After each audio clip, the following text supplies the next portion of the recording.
Hello, everybody. Welcome to this week's episode of the Street Smart Millionaire. Well, it's December 15th. The year is almost over. It's a good time to take account of where you've been, what you've done, and of course, to make changes for next year. You know, being in the coaching business, I had a big event in November. I had my 345 members. I had about 145 guests. I had about 114 that signed up for coaching. I think people right now want to make changes. And they know to make changes, you have to be held accountable and you have to have good leadership. I read John Maxwell every day about leadership, and I look at what people are doing in their lives and in their businesses. And I read the Bible every day, the proverb every day, and many times it says, seek good counsel, get good counsel. Those under authority win. Be a good soldier, be a hard worker, be a good person. You know, it's like over and over, the theme keeps pouring into me about what to do. So as I look at my year in the mortgage business, I closed right at about 2,100 loans with about 30 loan reps. And I did about $875 million worth of business. So almost $1 billion in the mortgage business, which is pretty good. We were up about 7% this year is all we were up. So I think that, is that a good year or a bad year? Well, up is a good year. If you win the football game by 1 point, you still won the football game. I always shoot for like 10% growth. In my coaching business, I had a big year. I mean, I got a lot of new clients. I did a lot of events. I was mad last year. I didn't love my results last year. So I put my head down. I worked really hard for like a year and a half. I was up 46% in the coaching business. So we had a great year in the coaching business. In the stock market, I was up 23%. But November, I gave a lot of money back. And December, I'm giving a little money back. So right now I'm up about 16% for the year in the stock market. So, you know, under 10% in the mortgage business, over 40% in the coaching business, over 15% in the stock market. Those are really good years economically. I will tell you right now, I'm a little baffled. It seems like the stock market is not having a Christmas rally, did not have a big November, which everybody projected. So here's what I will tell you. Nobody really knows what's going to happen to the bond market, the economy, or the stock market. You can play like what's happened in history, what it looks like it's going to do. But at the end of the day, how good your business is decides on the amount of sales you make, the referral partners you have, the way you follow up on your leads, and of course, the way you treat people. I just closed on a new farm today. So I bought another 55 acres right by my current farm. So I have 70. Now I have 55 more acres. And the realtor did an excellent job. She was very thorough. She found the property off market. I got it at a really good price. She did a really good job. She called me every Tuesday and updated me. She got me a pre-closing package on yesterday to go over the closing documents before I close. She handled everything. She brought me a bunch of moving boxes. I don't need them, but it was a great thoughtful present to give me moving boxes. Very thorough, very professional. But I'm going to tell you, if you want to talk about being wealthy, I'm going to go over the big five. So number one is sales has to be your most important thing, that you're bringing in new clients and you're retaining your current clients. So when I look at sales, I look at acquisition and retention. Am I catering the clients I have? Yes, Michelle will get me as a realtor. I will again use her for more property. She did a great job. So on retention, she did a great job. On acquisition, she's not so strong. That's why she does about 12 million a year in volume, which is pretty good, but it's not like 20, 50, 100 million. So it has to keep growing. So when I look at wealth, I look at your sales skills. Are you bringing in a lot of clients? Are you retaining a lot of clients? That's the most important thing when I look at helping people accumulate wealth. Now listen. I've had about 770 people make $1 million under my authority. My biggest client is a financial planner. He'll make about 16 million this year. I've got another client that'll make 15 million. I've got probably one that makes 4 million. I probably got 6 that make 3 million. This year, I probably had 160 people make $1 million. I probably had 30 that made 2 million. So I have a lot of people that are wealthy. I have a plumber that makes 2 million. I have a production company that made $1 million for the first time. So I have a lot of different industries that I help people in to be wealthy. So we're going to talk about a couple things today, the big five to be wealthy and what is wealth. So the first thing I want to talk about is sales has to be your number one priority. No matter what your business in, a restaurant, a realtor, a lender, a coaching company, a building company, a property management company, you got to go out and get new clients. And you got to keep the clients you have. You cannot get clients and not keep them. That is just not acceptable. So you got to get clients and you got to keep clients. Number two, You got to have a really good team. You got to have people that do things for you that are in their wheelhouse that may not be in your wheelhouse. I'm not saying that you have to hire people that are smarter than you. I know a lot of people that say that. I hire a lot of people that are smarter in a certain thing than me. Like I do a really good job in sales. I do a really good job leading a team. I'm really good with financials. So number two is the quality of your team. Like I always have a next man up mentality. So if somebody doesn't want to be here or they're not doing a great job, I always have a bench. So as you get bigger in business, you have people that are on your bench. Like my plumber is losing his main staff person, and he's hiring 4 new staff people. Out of the 4, maybe 2 will work out. That's because he has a big income that he can afford to put them 4 people on, because 4 people probably cost 20 grand a month. So he can afford a bench. So you got to get big enough with your sales so you can afford a bench. Number 3 to being wealthy, you got to have really accurate financials. I mean, you got to have a tight P&L, tight personal budget. You got to have tight financials. You got to know what each thing is costing.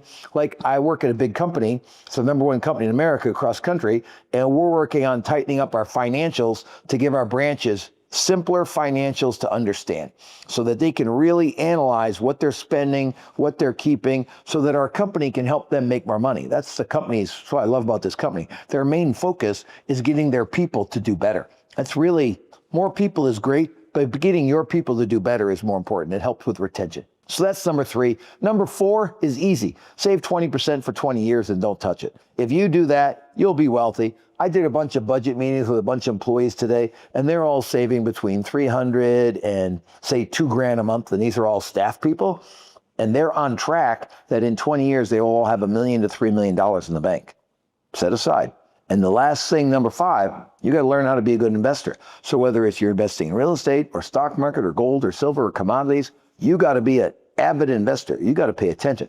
What I've done over the last 5 years is I like to learn from TV and watching things on podcasts. So I've spent probably, I spend today at this time in my life about 4 hours a week learning about money, researching investments, researching companies, watching TV shows like Fast Money and Mad Money. I don't do everything they say, but I like to hear what their opinion is, and then I go do research. So I'm like trust with verification. So I trust the people on TV, but I like to verify everything. I don't like to believe everything everybody tells me. So I spend a lot of time working on my investing. These are the big 5. Sales, team, accurate financials, save 20% for 20 years, don't touch it, and learn how to be a good investor. If you work on those 5 things, you'll be wealthy. And of course, you got to put the time in. Like a lot of people are looking for a quick fix. I look at that. I'm 41 years in the mortgage business. I'm pretty good. I'm not great. I'm pretty good. I can get a lot better. I can get a few more loan reps. I can get 1 or 2 more loans per loan rep. I think this year I averaged 6.4 loans per loan rep, and the national average is like 2.2. So I'm doing really good, but my dream would be, like, I'll take an example. I had a company I coached years ago, really small company. They had 50 guys and closed 500 loans. I thought it was the best company in America. I look at loans per loan rep as the quality of a company. I don't look at net bottom line profit as the quality of a company. Like how many clients do I get to $1 million? That impresses me. How much do my clients give away? That impresses me. How much do my clients save? That impresses me. Those are things that I'm looking at as a coach when I grade myself. So the big 5. Work on your sales, both acquiring and retaining clients. Number 2, have a good team to help you deliver a really great experience so the client feels like happy to pay you. Number 3, you got to have really accurate financials. Number 4, you got to save 20% for 20 years. And number 5, you got to be a really good investor. So let's talk about what is wealthy. You really have 2 options. You're getting rich or you're getting wealthy. And I'm going to tell you, you don't want to be rich. Let me tell you about rich people. Number 1, they're complicated. Number 2, they buy people. Number 3, they put themselves first. Number 4, they're hoarders of money. They're not generous. Number 5, there's so many things you can say. They're flashy. They're rude. There's so many things about being rich that I don't want to be. And then I look at being wealthy, kind, generous, put others first, lead people, don't boss people around, seek counsel. They don't know everything. These are the opposites between rich and being wealthy. I will tell you, truthfully, I bounce. Sometimes I act rich. Sometimes I'm not always as kind as I should be. Sometimes I'm a little selfish. Sometimes I'm a little bossy. A lot of times I'm a little bossy. But I think that you have to work on looking at these lists. Like I have it on my desk under my glass, and it has my mission, my values, my purpose, my vision, what motivates me. I have that on one list, and on the other list, I have the difference between rich and wealthy so that I can focus on being a wealthy man, making a big difference in the planet, teaching other people how to get wealthy. Like, I didn't do this for a long time. I've always been a really good coach, but I don't know that I've always been a great teacher, and I'm working on teaching you all about money. So I think that you want to be wealthy, you don't want to be rich. I think the Bible is either the Word of God or a famous book that's been around for 2,000 years. To me, it's the Word of God. And it says rich people are bad, wealthy people are good. That's basically what it says. It says that if you don't put others first, you're being selfish. And it's not true. There's a story in the Bible where this young rich man comes up to Jesus and he says, I want to follow you. I'm doing all these good things. I'm taking care of people. And Jesus says, well, I see you've done a lot of good things. I'm paraphrasing. And he says, give up all your money and come with me. And the rich man couldn't give up all his money. It was his money. It wasn't like God's money. And I think wealthy people think of it as they're a steward of God's money, that they're in charge of these blessings that God has brought them, and they have to do a good job and take care of it. So have I been a little flashy in my life? Yes, but I'm pretty simple. I live on a farm. I drive a 2020 Ford truck. My second car is a 2017 Ford Expedition. I do wear a stainless steel Rolex, but I wouldn't wear a gold Rolex. I do wear Ferragamo dress clothes. I do wear Carhartt when I'm not working. So I'm working on being a simpler man as I get older. And I want to be a man that looks like he does okay. But really, when you look at the depth of my bank account, my assets, and my financials, you'll say, wow, he's really well off. You know, I watch a lot of TV and I'll see somebody on TV. I don't have a smartphone. I have an old-fashioned flip phone, so I can't really look anything up online. But it's funny, I'll be with my buddies and I'll have them look people up and find out what they're worth. And it's like, you know, compared to the world, I'm pretty wealthy. And I think, let's talk about what wealth is. So if you make over $1 million 10 years in a row, you should be wealthy. If you have $10 million in the stock market, you are wealthy.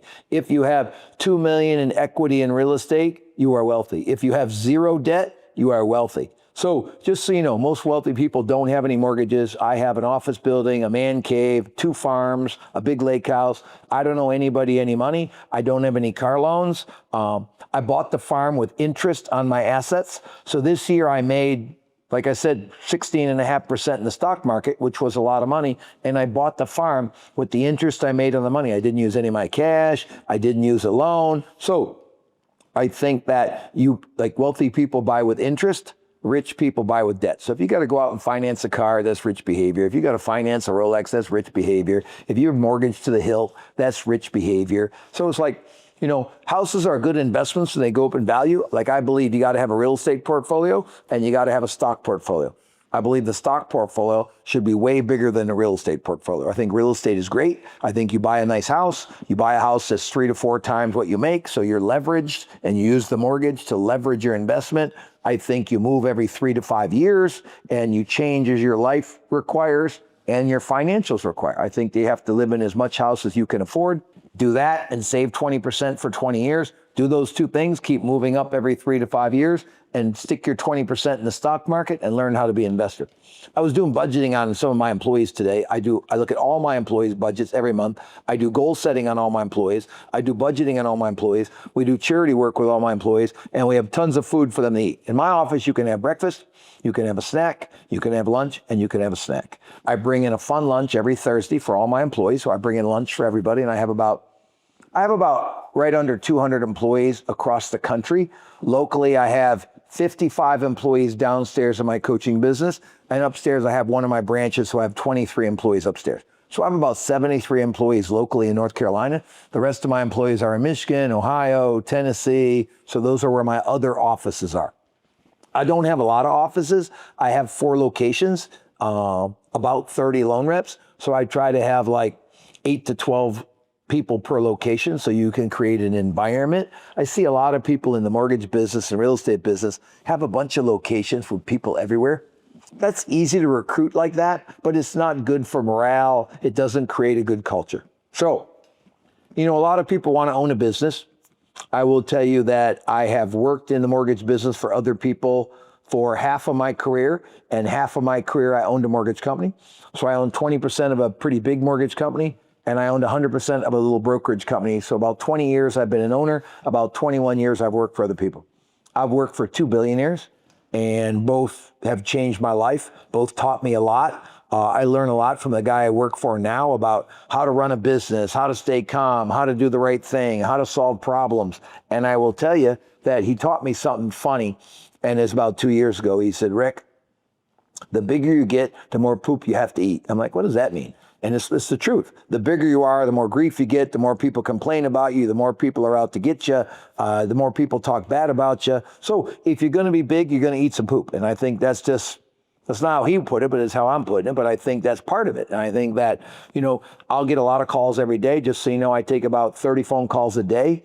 I have about 500 Zoom meetings a week. So I have 30 phone calls a day where I'm talking to somebody a day, and I have about 500 Zoom meetings where I'm interacting with people throughout the day. Then when it comes to videos like this, I get about 320,000 people that open a video of mine a month. We're getting a couple 100,000 are watching this podcast. I really appreciate you all very much. And I will tell you this, if you're in the mortgage and real estate business, hire me as your coach. I'm just telling you, I got a subscription for $99 a month.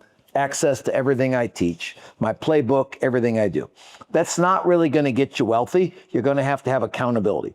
So if you're doing under 10 million, I've got a level 1 coaching program for $750 a month, work with a trainer, help you with your sales, get you more leads, get you bigger.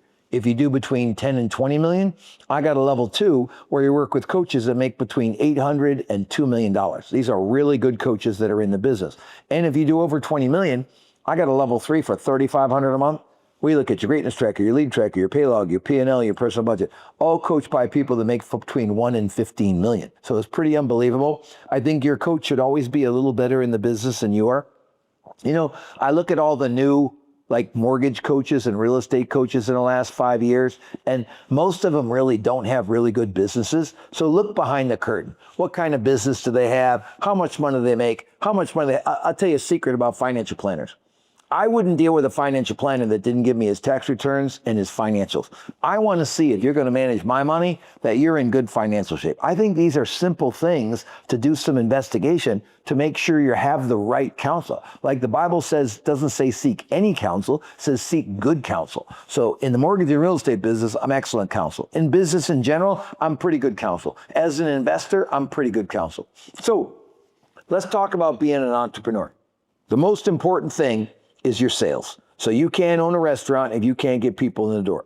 The number 2 thing, I believe to be an owner, for 25 years, you got to be an active owner. Like my first billionaire and my current boss are very active in the business. They take a lot of phone calls, they solve a lot of problems, they fix a lot of things. You've got to be an active owner. And to own a business, you got to have capital. I could open any kind of business I wanted, a restaurant, anything. Any company I wanted, I could own because I have capital. Now, number 4, you got to have a unified process. I love Chick-fil-A. I think they have number 4 and 5 down pat. They have a unified process. And number 5, they have unity. All the people like it there. All the people get along. Like in the core, we're a unified group and we do everything the exact same way. I'm a very active owner. I always go out and get leads, and I have lots of capital. I have a big back room. I look at a lot of my competitors.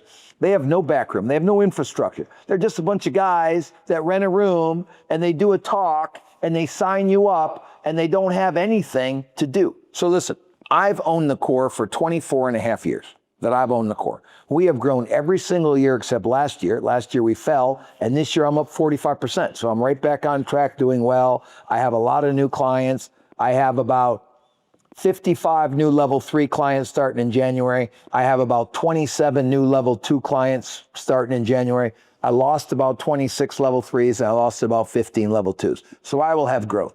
When I look at your business, I look at the law number 1, did you save 20% for 20 years? And law number 2, did you bring in more clients than you lost? I'll finish with a story. I have a young lady that was in my coaching program for 5 years, did really, really well. Just charming, funny, tough, just driven young lady that wanted to be a really good realtor. I mean, she had babies while she was in my program. She brought babies to the event. She is super committed. So first of all, if you're going to be successful, you got to be really committed to embracing the work. You got to love the suck, take the stairs, all these funny titles for all these different books. This is what you got to do if you're going to be big. So she was with me about 5 or 6 years, and she left me and went with one of my competitors because she thought she wanted a business. She thought she wanted agents under her instead of her. Well, let me tell you, Nobody's going to coach as good as me. I have great coaches that work for me. I have like 28 coaches. They're all excellent. They're not going to be as good as me. I'm going to be more invested, more involved. So she's going to be the best realtor. So she came back with me and I said, well, give up your business and go back to doing business and catering to people. She's blown up. She'll do 40 million this year. She's made $600,000. She's happy. She's spending a lot of time with her kids. In July, she'll come on my team and be one of my coaches. She'll be on track to do 50 million. And at 50 million, you can easily coach people that do 20 million and guide them. But she's doing great. And she is got a glow about her, and she's excited about serving clients. And she was telling me about clients she's helping and how much she likes them and how silly she was to get out of production. So I'm going to always coach. I'm always going to run a mortgage company. I'm always going to run a coaching company, but I'm always going to coach, and I'm always going to do direct sales. So direct sales is you talk to the referral partner, you talk to the client. Indirect sales, your system talks to the referral partner, your system follows up on the lead, your people follow up on the lead. Direct sales is the first million. Indirect sales, second, third million. This is what you need to focus on. So as far as the market, I think we're going to have a little rally before the end of the year. I don't know when, maybe we won't. If you're up over 7%, it's a good year. If you're up over 10%, it's a great year. If you're up over 15%, it's a spectacular year in the stock market. Remember, that counts my bonds, my cash, my bad investments, my good investments. I'm up 16.5%. We'll see how it ends. As long as it's over 10, it's really good. If it's over 15% return, it's spectacular. Don't be a greedy pig. 7% a year growth in the stock market, excellent. 10% growth a year in your income, fabulous. Don't grow too fast.